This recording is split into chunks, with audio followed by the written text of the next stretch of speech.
The night comes alive. আমি Rasel Asir সাথে আর শুরু হয়ে গেল ভূত এফএম। আপনাদের সবাইকে স্বাগত জানাচ্ছি ভূত এফএমে আজকে, এবং যারা যেখানে আছেন আশা করছি যে আজকে যে স্টোরিগুলো আছে আমাদের কাছে সেগুলো শুনে আনন্দ পাবেন, ভালো লাগবে এবং এনজয় করবেন অনেক বেশি। তাই এখন যেটা করব সেটা হচ্ছে সরাসরি চলে যাব আমরা আমাদের প্রথম অতিথি। আজকে আমি যে ঘটনাটা বলতে চাচ্ছি, রাসেল ভাই বিশ্বাস করেন সেই ঘটনাটা আমি আমার নানুর কাছ থেকে শুনি। তো ঘটনাটা ছিল 1971 সালের যে ঘটনাটা, ওই সময় যুদ্ধের সময়। তো আমাদের বাংলাদেশে যখন হামলা চলে পাকিস্তানের আমলে, পাকিস্তানিরা যখন হামলা করতে করতে আসে, তো আমার নানু আমাকে একদিন গল্পটা শোনায়। তো আমি ভাবলাম যে এটা আমি আপনাদের সঙ্গে শেয়ার করি। তো সুযোগ করে দেওয়ার জন্য ধন্যবাদ আপনাদের ভূত এফএম এবং রাসেল ভাই। আমি ওই সময় ক্লাস 8-এ পড়ি। তো আমি একদিন হঠাৎ করে নানুর কাছে বসি, নানু বলতেছে তোকে একটা গল্প বলি। তো ওই সময় আমি অনেক ছোট, ওই দিকটা আমাদের বাসা থেকে প্রায় 1 কিলোমিটার দূরে একটা হিজল গাছ ছিল। তো এই গাছের কাহিনীটা আর এই গাছটা কিভাবে উৎপত্তি হলো আর গাছটা নিয়ে যে চাঞ্চল্যক ঘটনা, সেটা সম্মুখীন যে বিষয়টা, তো অনেক দিন আগে 1971 সালে যে এই ঘটনাটা। তো আমার বাসা ফরিদপুর, আমার নাম নীরব। তো একটা জায়গা আপনার পাশেই কুয়ো ছিল, সাইডে ইজল গাছ ছিল। তো 1971 সালে আপনার ওই যে বাইরের কান্ট্রির যে ইয়াগুলো পাকিস্তানিরা, ওরা আসে আমাদের উপর হামলা করে। ওই সময় আমার নানুরা ছোট ছোট ছিল। তো নানু এই বিষয়টা বলল। নানু বলতেছে যে আমি ওই সময় ছোট ছিলাম। তো ওরা হঠাৎ করে অনেক অনেক প্রায় 20 জনের মতন বা 10-12 জন এরকম হবে। আমি ওই সময় একদমই ছোট। আমি, আমার মা আর বাবা আমাকে খুবই যত্ন করে আগলায় রাখছিল। তা আমি যখন একদিন হঠাৎ করে যুদ্ধের সম্মুখীন হয়ে যাই, ওই সময় আপনার আসে, ওই হানাদার বাহিনী আসে হানাদারদের। তো আমাদের যে পুলিশ স্টেশন থাকে, ওই স্টেশন ওইদিকে যাইতে যাইতে আপনার যত লোক পাইছে তাদের সবাইকে গুলি করছে। আর ওদের আপনার ছিল, ফোর্স ছিল যারা ওই যাদেরকে মারতেছিল ওরা সঙ্গে সঙ্গে ডেড, কারণ ওদের কাছে রাইফেল ছিল, কারণ বাইরের কান্ট্রির রাইফেলগুলো অনেক মজবুত হয়। এটা এভাবে আমার নানা বলতেছিল। তো হঠাৎ করে ওই যাদেরকে গুলি করছিল, বিশ্বাস করে রাসেল ভাই, তারা সঙ্গে সঙ্গে ডেড হয়ে যায়। তো ডেড হওয়ার পরে ওইটা আপনার একটা কুয়ো ছিল, ওই যে বললাম না, ওই যে ইউজল গাছ বললাম, ওই ইউজল গাছের পাশে যে কুয়াটা, ওই কুয়ার মধ্যে সবাইকে ফেলাই দিচ্ছিল। এরকম প্রায় 150 মানুষকে এইভাবে ফেলাই দেওয়া হয়ে যায় ওই কুয়োর মধ্যে। তো কুয়োর মধ্যে ফেলাই দেওয়ার পরে আপনার দেখা যায় যে ওই অপোজিটে যে ইয়াটা ছিল, ওই ইজল গাছটা, ওইটা ওরকমই আছে এখন পর্যন্ত, এমনই আছে। ওই সময় যেমন ছিল এখনও তেমন আছে, তবে একটু একটু আছে আপনার, ধরেন একটু বড় হয়েছে, ইজল গাছটা অনেক মোটা হয়েছে, এভাবে নানা বললো। তবে ইজল গাছটা আপনার ইজল গাছের যে পাশে যে ইয়াটা, ওই কুয়োটা এখন আপাতত নেই, কারণ এতগুলো লাশ, ওই ডেড বডি ওইটার মধ্যে ফেলাইছে। তারপরে 1971 সালের ঘটনা, যেটা বহু বছর আগে। তো আপাতত কুয়াটা কিভাবে যেন আস্তে আস্তে হয়ে যায়, মিশে যায়। কুয়াটা আপাতত নেই, তবে ওই সাইডটা ব্লক, ঠিক আছে, ওই সাইডে কেউ যায় না এবং কি কেউ গেলেও অনেক সমস্যা হয়, সেটা আমি বলতেছি। ওইটা আমার নানুর মুখে শুনি রাসেল ভাই। তো নানু আমাকে বলতেছিল যে ওই সাইডে আপাতত ওই সাইডে যদি কেউ সন্ধ্যার সময় যায়, তাহলে তার কানের মধ্যে কিভাবে যেন ভাসে, বা কেউ যেন হয়তোবা বলতিছে যে পানি লাগবে, পানি দেন প্লিজ, পানি দেন, পানি পিপাসা লাগছে।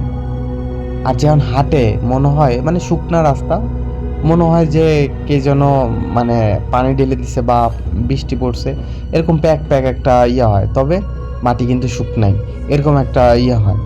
তো এমনও ঘটনা আছে যে ওই হিজল গাছের ওই পাশ দিয়ে যাবে, আপনার 1 কিলোমিটার হাঁটতিছে, তারপরেও মানে ঘুরে ফিরে সেই হিজল গাছের মানে গোলক দাদার মতন ওই ঘুরে ফিরে ওই হিজল গাছের সামনেই চলে আসে।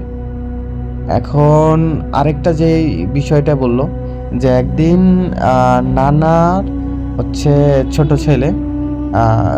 ছেলে হচ্ছে একদিন তার হচ্ছে পালের যে একটা ছাগল হারায় যায়। তো ওইদিকে আবার গাছ, যেহেতু রাসেল ভাই ওইদিকে কেউ যাওয়া আসা করে না, সেহেতু গাছ জন্মাবে বা কীটপতঙ্গ হবে, এটা স্বাভাবিক বিষয়। তো সেরকমই ছাগল তো আর জানে না যে ওইদিকে সমস্যা বা ওইদিকে যাওয়া বারণ।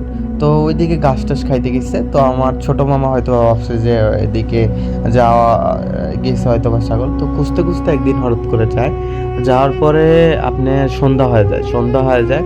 এখন কোনো মতেই হচ্ছে মানে ঘুরে ফিরে যাচ্ছে ইজল গাছের সামনেই সাইড দিয়ে যত চেষ্টা করতেছে, তারপর হঠাৎ করে একজন লোক আসছে, আয়সা বলতেছে যে আপনার কি সমস্যা। বলতেছে যে এই ঘটনা, আমি এই সমস্যার মধ্যে পড়ছি। কয় সমস্যা নেই, তাহলে আপনি আমার বাড়িতে থাকতে পারেন।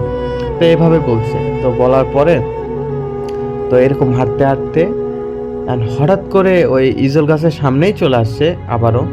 সে হঠাৎ করে সে হচ্ছে পড়ে গেছে আমার মামা, ছোট মামা।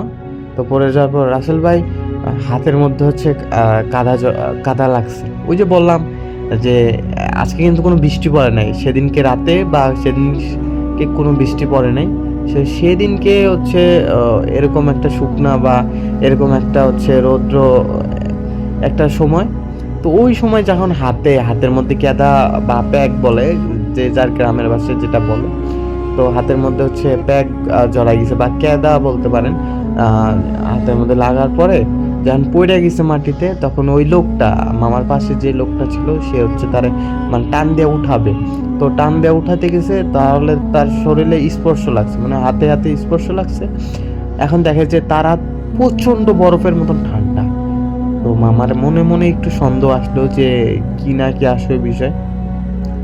তো সন্দেহকারক পর্যন্ত এমনই ছিল। তারপরে হঠাৎ করে যখন মামা উঠছে, তো ওই লোকটা বলতেছে আপনি ওই কুয়ো থেকে হচ্ছে হাতটা ধুয়ে আসুন। কুয়া তো নাই। মামার মনে একটু সন্দেহ লাগলো যে এই লোকটা কুয়ার কথা বলে। তো কুয়াটা হঠাৎ করে বিদ্যুৎ চমকায়। উনার চেহারাটা রাসেল ভাই দেখা যায় নাই না, আমার নানু যেটা বলতেছিল। আর আমার ছোট মামা হচ্ছে ওই দিনকার পরে হচ্ছে মারা যায়, যেটা হচ্ছে আমি বলতেছি বিষয়টা। তো